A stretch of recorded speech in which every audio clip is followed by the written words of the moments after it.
49ers head coach Kyle Shanahan was here as an offensive coordinator for a little bit. Asked about his evaluation of Shadeur Sanders during the draft process. I didn't put a lot of time into him personally. I knew our coaching staff thought he was a good player. The tapes that they showed me, I thought he was a good player also. It did surprise me, just going a little bit later when he did, just hearing what everyone was estimating and stuff. But I've been in enough drafts to know that not much should surprise you. The atmosphere in the room was thick, a familiar blend of stale coffee and low-grade anxiety. But this time, something else crackled beneath the surface. The reporter's question hung in the air, simple on its face, yet laden with a generational weight that seemed to catch the usually unflappable coach off guard. What do you remember about watching Deion as a kid, and now how full circle is it that you're facing his son? Kyle Shanahan, the architect of one of the NFL's most lethal offenses, master of the play sheet, veteran of Super Bowl pressure cookers, offered a tight, strained smile. His eyes, usually sharp and calculating, darted for a moment. It is weird. About watching Deion as a kid and now how full circles is that you're facing his son? It is weird just because he was my hero growing up. He was probably the #1 player just in terms of being a true fan of. I always talk about how he got his jersey in '94 and wore it for about 6 months straight until someone jacked it from me. I'm still looking for that guy. Now to watch him be a coach and to watch him raise. I think he's got 3 boys, but to watch the 2 boys in sports has been He began really cool the to word watch. itself an admission. Just cause he was my hero growing up. He was probably my #1 player just in terms of being a true fan. He recounted the story, the sacred jersey from '94, worn for 6 months straight until it was stolen, a childhood relic lost. I'm still looking for that guy now, he said, a half joke that couldn't mask the deeper dislocation. Here was the coach, a boy who once idolized primetime, now tasked with designing the downfall of primetime's son. It wasn't just strategy, it was an emotional Ouroboros, a snake eating its own tail of fandom. You could see the cognitive gears grinding. What kind of challenge does Shadeur Sanders present, and how is the Browns' offense different with him at quarterback? We only have a game and a half to go off of, but they're going to run the ball. No one's really giving the young man attention, and that's the back. I mean, he's freaking good. I don't want to mispronounce his name. Number 10, he's really good. Jerry Judy's really good. They've gotten Malachi Corley involved. The rookie tight end's doing a really nice job. So they're a really good offense. They've got a style to them. Shadeur, he came in over the last week and a half. Like, his off-schedule stuff is going to be a problem. You could already tell that. As he gets comfortable in what they're asking him to do, he's only going to get better because you could tell how important it is to him and how much work he's going to put into it. And a guy who's as good, as gifted as he is, both physically and mentally, and with the confidence he has, you just know he's going to get better. So they'll evolve as an offense. I wish I could tell you exactly what it's going to be. We have an idea of what it's going to be on Sunday, but I'm sure they're going to keep adding little wrinkles to help him grow as a football player, and we're just going to have to be great in those moments. And Saleh said his off-schedule stuff is going to be a problem when asked about Shadeur Sanders. The fanboy memory violently colliding with the cold professional necessity. He called it weird. That was the understatement of the season. But that was just the personal layer, the haunting nostalgia. The professional dread was revealed in a different answer, one that cut to the heart of the football problem. Asked about his pre-draft evaluation of that same son, Shadeur Sanders, Shanahan's answer was a masterpiece of coach speak that screamed one thing: we saw this coming, and we're not ready. I didn't put a lot of time into him personally, he started, a classic head coach deflection. Then came the truth, seeping through the cracks. I knew our coaching staff thought he was a good player. The tapes that they showed me, I thought he was a good player also. A pause, a blink, the admission. Yeah, it did surprise me, just going a little bit later when he did. Let's be clear, that is not a throwaway line. That is the head coach of the San Francisco 49ers, an organization renowned for its evaluation, publicly stating his surprise that Shadeur Sanders fell to the 5th round. In the cold, analytical war rooms of the NFL, Shanahan's staff had placed a higher value on the kid. They saw the arm talent, the poise under chaos, the undeniable it factor at Colorado. They stamped him good. And now, the player they identified as a draft day steal for someone else was standing in their path, not as a project, but as a suddenly ascending starter with a win already under his belt. Shanahan wasn't preparing for an anonymous rookie. He was preparing for a confirmation of his own scouting report. And that is a profoundly unsettling thing. Yet, if Shanahan's comments were a quiet alarm, his newly hired defensive coordinator Robert Saleh just hit the panic button with a sledgehammer. Listen to the specificity, the chilling certainty in his voice when asked about the challenge Shadeur presents. "We only have a game and a half to go off of," Saleh said, acknowledging the scant film. But then he zeroed in, his tone leaving no room for interpretation. "Shadeur, he came in over the last week and a half. His off-schedule stuff is going to be a problem." He didn't say could be. He didn't say might be. He stated it as a cold, hard fact. Is going to be a problem. And then the kicker. The phrase of a man who has watched the tape and seen his own doom reflected in it could already tell that.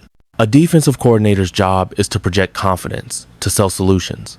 Saleh, just days into his role, was diagnosing a terminal illness in his unit before the first snap. Why? Because he understood the fatal mismatch. To grasp its gravity, you have to rewind 7 days and witness the moment the league's perception shifted. The setting: Las Vegas, Week 14. A rookie making his first NFL start on the road. Third quarter. The Raiders, smelling blood, dial up a cover zero blitz, an all-out, suicidal charge where every defender rushes, leaving receivers in single coverage with no safety help. It's a statement call. It screams, "We will destroy you before you can destroy us." A free runner comes unblocked, a heat-seeking missile aimed at the rookie's ribs. Shadeur Sanders doesn't flinch. He doesn't panic. In the heartbeat before impact, he drifts, his eyes never leaving downfield. From his own 48-yard line, off his back foot, with a defender in his lap, he unleashes a parabola of perfect aggression. The ball spirals 52 yards through the desert air and drops as if on a wire into the waiting hands of Isaiah Bond for a touchdown. It was more than a touchdown. It was the longest pass play of the entire season for the Cleveland Browns. Let that resonate. In his first start, this rookie authored the most explosive offensive moment of the year for a franchise starving for one. After the game, Myles Garrett, a man who chases quarterbacks for a living, a definitive authority on the matter, simply said, "There aren't many guys in the league who can make that throw. Peer recognition is the ultimate validation." This was no fluke. It was an unveiling. And that play was the exclamation point on a performance that snapped a 30-year curse. Shadeur Sanders became the first Browns rookie quarterback to win his first start since 1995. He did it with efficiency, with guts, with 209 yards and that majestic score. The jump from his shaky, unprepared relief appearance in Baltimore to this command performance was a cliff face, and he scaled it in 1 week. The message was clear. Give this talent preparation, ownership, and a game plan, and he will not just compete, he will conquer. Now, he gets a second week. For a quarterback with his tools, the learning curve isn't a slope, it's a launch trajectory. Each rep deepens the chemistry, each film session reveals a new tales, each successful check at the line builds an unshakable confidence. The player Shanahan and Saleh are preparing for is categorically more dangerous than the one who took the field just 7 days ago. And this is where Saleh's dread transforms from feeling to fact. He said the off-schedule stuff will be a problem. That is a specific, technical diagnosis of his own defense's mortal wound. The 49, or defensive identity, once a proud, fearsome edifice, lies in ruins. Its twin pillars are gone. Nick Bosa, the engine of the pass rush, is out for the year. Fred Warner, the defensive quarterback and soul of the unit, is out for the year. They are not missing role players, they are missing the sun and the moon around which their entire defensive solar system orbited. The stat is so jarring it bears repetition. The San Francisco 49ers are dead last in the NFL with 13 sacks. The franchise built on a relentless, four-man pass rush cannot generate pressure.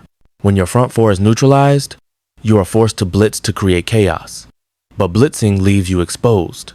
And who feasts on exposure? Quarterbacks who thrive in chaos, who turn broken plays into highlight reels, who possess the mobility to extend and the arm talent to punish. Shadeur Sanders' entire college tape at Colorado is a portfolio of such artistry. Escape, extend, execute. The Raiders got a taste. The 49 ERS defensive meeting room this week was a clinic in horror, watching a rookie who treats pressure as a suggestion and arm talent as a mandate. A defense that cannot get home with his base rush is a welcome mat for a player like Shadeur. Saleh knows it. He said it out loud. His honesty is the clearest indicator of the crisis. But the nightmare is not unilateral. While the 49 Ares defense braces for an onslaught, their offense stumbles into a buzzsaw. Brock Purdy, the once unflappable Mr. Irrelevant, is coming off a 3-interception disaster against Carolina. Now he must travel from the California sun to the biting, windswept shores of Lake Erie to face a defense that is the 49 ERS photographic negative, healthy, historic, and horrifyingly effective. The Cleveland Browns defense, orchestrated by the grizzled Jim Schwartz, isn't just ranked first, it's redefining dominance. And at its spear point is Myles Garrett, a predator having a season for the ages, his 18 sacks threatening records. Shanahan himself, in a moment of stark respect, called Garrett's get-off generational, noting data proves he crosses the line of scrimmage faster than any human in the sport. So, consider the asymmetry. Shadeur Sanders gets to face a defense that cannot pressure him. Brock Purdy must survive a defense built to devour quarterbacks, led by a man with historic speed. The imbalance is almost cruel. Now, layer in the intangibles, the factors that turn a tough matchup into a potential tomb. First, history. The San Francisco 49ers have not won a game in Cleveland since November 1984. 41 years. 4 decades of failure in that specific Rust Belt cathedral. The ghosts of the dog pound don't care about current rosters. Second, weather. The forecast for Sunday is a classic AFC North horror show. Mid 30 seconds, swirling wind, a mix of sleet and snow. This is not 49ers football. This is survival football. Cleveland is engineered for this, a ground and pound team with a defense that feeds on discomfort. San Francisco's precision timing offense can unravel in a gust. And Shadeur, he played in Boulder, in the shadow of the Rockies. Cold is not an opponent, it's a condition. Third, the sharp money. The whispers of the gambling world are shouts. The opening line of 49 errs by 7 has been hammered down to nearly 4.5. That's a seismic move.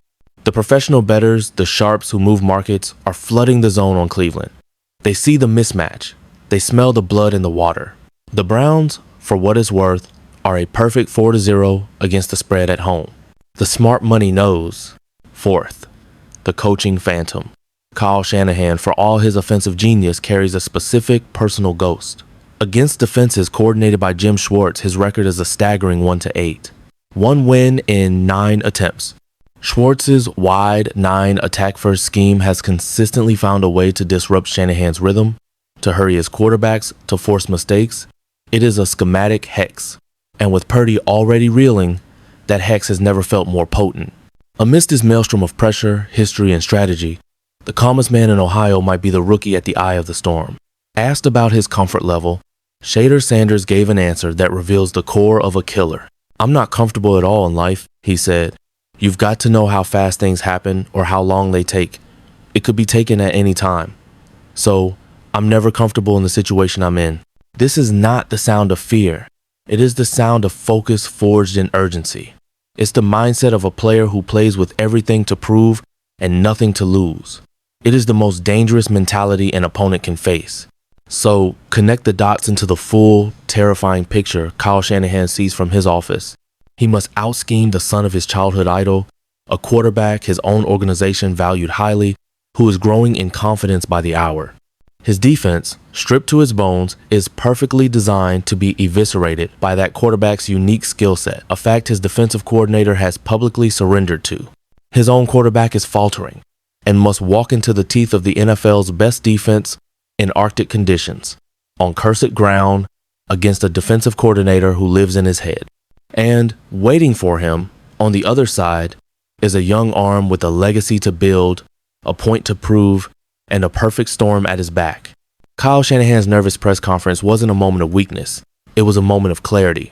It was the look of a brilliant tactician recognizing that the chessboard is tilted, the pieces are stacked against him, and his opponent, across the field, is no longer just a rookie. He is a force of nature. And on Sunday, in the frozen heart of Cleveland, that force is coming for him.